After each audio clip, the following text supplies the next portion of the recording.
안녕하세요. 저는 영국에서 퍼포먼스 마케팅을 하고 있는 힌다입니다. 저는 원래 한국에서 나고 자라서 한국에서 2년 직장 생활을 한 경험이 있는데요.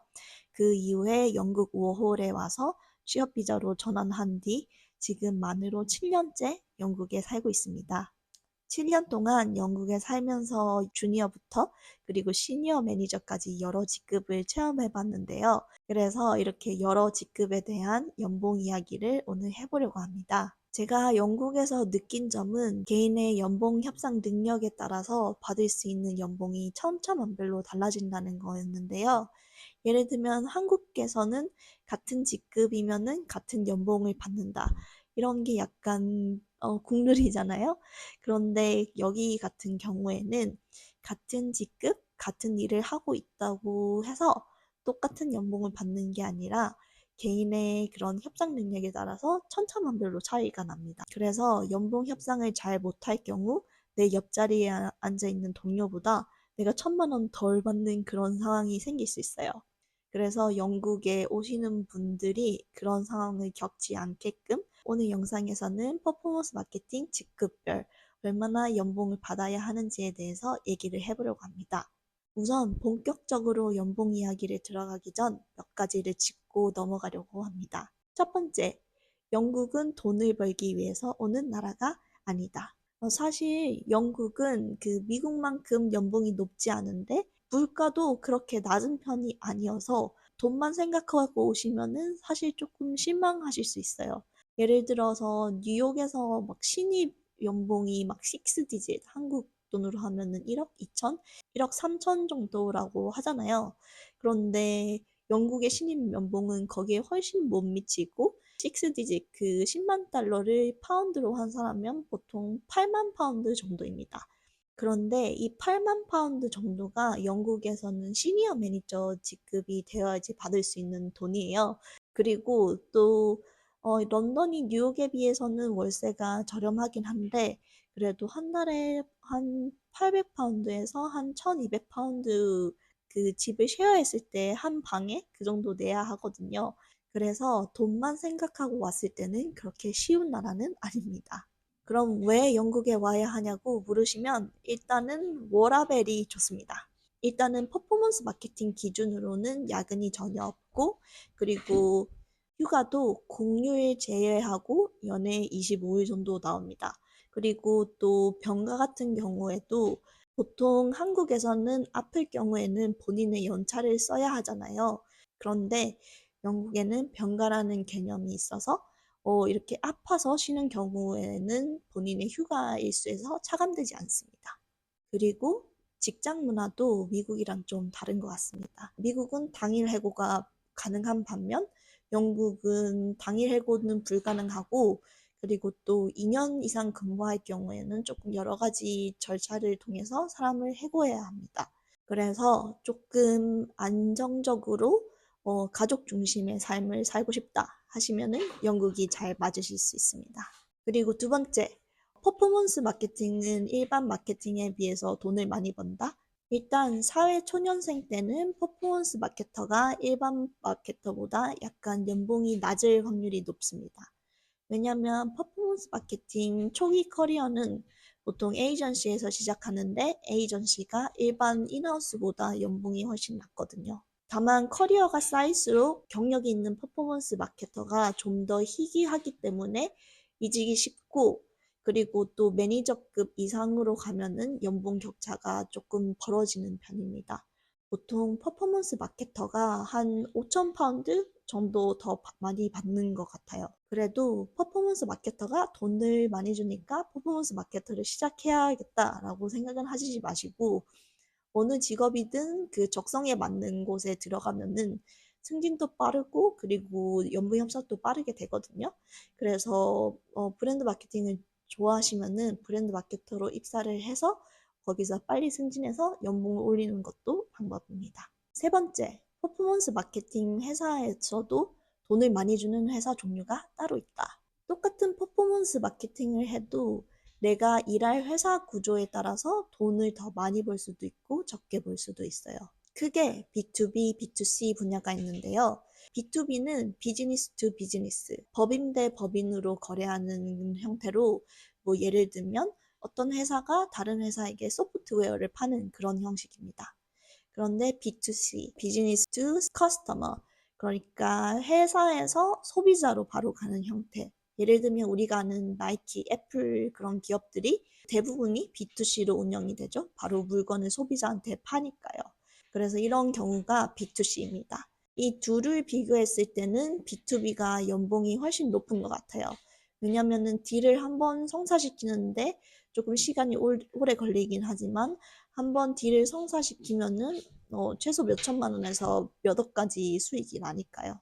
그런데 안타깝게도 저는 커리어를 B2C로 시작했기 때문에 B2B의 세계는 아직 경험해보지 못했습니다. 그래서 만약에 에이전시에 들어가면은 가능하면 B2B, B2C 클라이언트를 동시에 맡아보고 내가 좀 더 선호하는 그런 회사의 형태로 나중에 인하우스로 옮기면 좋을 것 같아요. 그리고 네 번째, 에이전시보다 인하우스 연봉이 훨씬 높다. 에이전시는 보통 마케팅 대행사고, 그리고 인하우스는 대행사에게 대행을 주는 어떻게 보면 갑인 회사예요.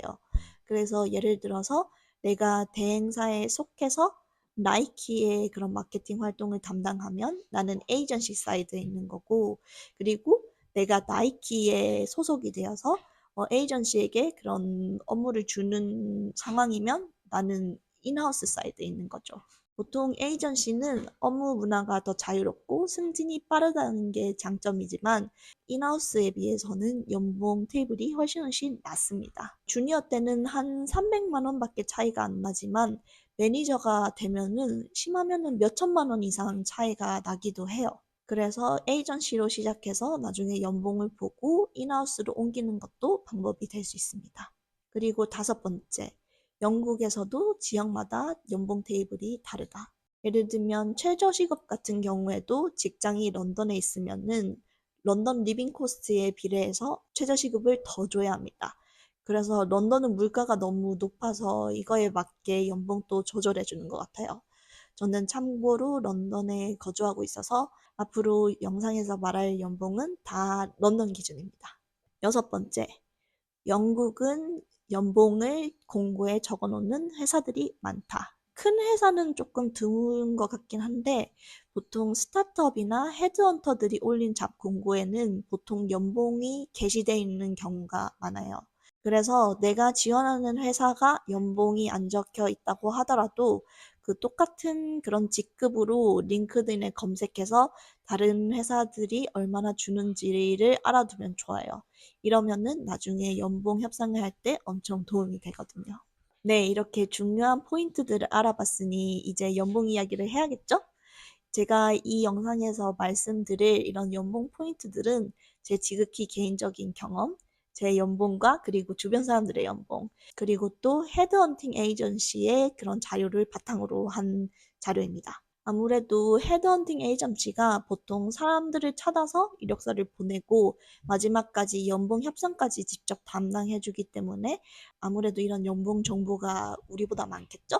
그래서 이 제가 참고한 그 헤드헌팅 그 자료에 대해서는 제가 설명란에 담아둘 테니 한번 참고해 보세요. 그래서 이제 본격적으로 연봉 얘기를 하기 전에 영국의 직급 체계부터 알아보도록 하겠습니다. 일단은 어시스턴트 그리고 코디네이터부터 시작을 해서 이그제큐티브, 시니어 이그제큐티브, 매니저, 시니어 매니저, 그리고 헤드, 다이렉터 순으로 이렇게 직급이 올라갑니다. 보통 미국에서는 이그제큐티브를 임원이라고 부르는데 영국에서는 이그제큐티브의 약간 실행적인 그런 의미에 집중을 해서 여기는 주니어들을 이그제큐티브라고 많이 부르더라고요. 그러면 이제 연봉 정보 시작하도록 하겠습니다. 일단 어시스턴트 코디네이터의 연봉을 알아보도록 하겠습니다. 이 직급은 보통 인턴을 막 벗어나 진짜 정규직 경험이 하나도 없는 그런 따끈따끈한 새내기들의 그런 포지션을 의미합니다. 보통 에이전시에서는 심하면 18K부터 시작하는 경우도 있고요. 보통은 한 22K에서 24K 정도 받는 경우가 많은 것 같습니다. 인하우스도 보통 한 24에서 26K 정도 받는 것 같습니다. 그 다음은 퍼포먼스 마케팅 이그제큐티브인데요. 이그제큐티브는 보통 1년차에서 3년차 정도 되는 직급입니다. 저는 영국에 처음 왔을 때 그래도 한국에서 일하던 2년 경력을 아주 조금 인정받아서 이그제큐티브로 시작을 했거든요. 그런데 지금 이게 벌써 7년 전 일이라서 사실 얼마 받았는지 기억이 없었거든요. 그래서 제가 이메일을 찾아서 확인해 봤는데 세상에 제 연봉이 22K였더라고요. 엄청나게 적게 받고 시작을 했더라고요. 그래도 에이전시라 그런지 진짜 너무너무 연봉이 짰죠? 그래서 3개월 뒤에 제가 수습이 끝나고 그래도 협상을 해서 24K로 올랐던 기억이 나요. 거기다 복지 혜택을 현금으로 받을 수 있는 그런 옵션이 있어가지고 그것까지 포함하면은 25K, 26K 정도 됐던 것 같아요. 보통 에이전시에서 이규제큐티브로 근무를 하면은 24K에서 26K 정도 받는 것 같고요. 그리고 인하우스에서 근무할 경우에는 보통 26K에서 30K 사이를 받는 것 같아요. 참고로 제가 에이전시에서 일하다가 그 대기업으로 이직해서 갔거든요. 그 6년 전에. 그때 그 취업비자 최소 발급 연봉 기준이 30K에서 거기에 딱 맞춰서 이직을 했습니다. 그런데 제가 막상 입사하고 보니까 저희 팀에 저랑 똑같은 직급인 애들이 24K 받는 친구도 있었고 26K 받고 있던 친구도 있더라고요. 그래서 연봉 협상이 이렇게 중요합니다. 그 다음 시니어 퍼포먼스 마케팅 이그제큐티브는요. 운이 좋으면은 2년 경력으로도 승진이 될 수 있지만 보통은 한 3, 4년 경력이 있어야지 승진이 되는 것 같아요. 보통 에이전시 같은 경우에는 30에서 35K를 주는 경우가 많고 인하우스 같은 경우에는 35K에서 38K 정도 주는 것 같아요. 이게 제가 첨부해놓은 가이드보다 살짝 낮은 수준인데 이거는 제가 짜디짠 패션 업계에서 일하는 탓입니다. 그 패션 업계는 다른 업계보다 연봉 기준이 훨씬 낮아요. 왜냐면은 패션의 그 화려함을 보고 일하고 싶어 하는 사람들이 워낙 넘쳐나서 또 이러도 아쉬울 게 없다라는 그런 마인드셋이 있어서 보통 다른 업계보다 연봉이 훨씬 낮거든요. 그래서 이런 점을 참고해 주시면 좋을 것 같습니다. 그 다음 직급인 퍼포먼스 마케팅 매니저는 작은 회사에서는 3년, 큰 회사에서는 4년에서 6년 정도 일해야지 달 수 있는 직급인 것 같아요. 여기서부터는 개개인의 능력에 따라서 받을 수 있는 연봉이 천차만별로 달라집니다. 보통 한 최소 40K부터 많으면은 70K까지 연봉이 차이가 나고요. 그리고 또 영국이 한국이랑 다른 게 대기업이라고 또 연봉을 많이 주는 게 아니거든요. 또 대기업은 너 말고도 들어올 사람 많다라고 해서 연봉을 또 후려치는 경우가 많아요. 그리고 스타트업이 보통 위험을 감수하고 한 사람이 하는 일이 많기 때문에 연봉을 오히려 잘 쳐주는 경우가 많아요. 그 위 직급인 시니어 매니저, 헤드, 그리고 디렉터, 이 급은 사실 제가 시니어 매니저로 승진한 지 얼마 안 됐고 제가 아직 시장에 나온 상태가 아니기 때문에 여기는 이렇게 제가 체감한 그런 연봉 수준이 없습니다. 그래서 제가 첨부한 샐러리 가이드에 있는 연봉을 소개해 드릴게요. 일단 시니어 매니저 같은 경우에는 에이전시에 있을 경우 45K에서 55K, 그리고 인하우스는 60에서 80K 사이입니다. 그리고 헤드 같은 경우에는 80K에서 120K 사이, 그리고 디렉터는 120K 이상입니다.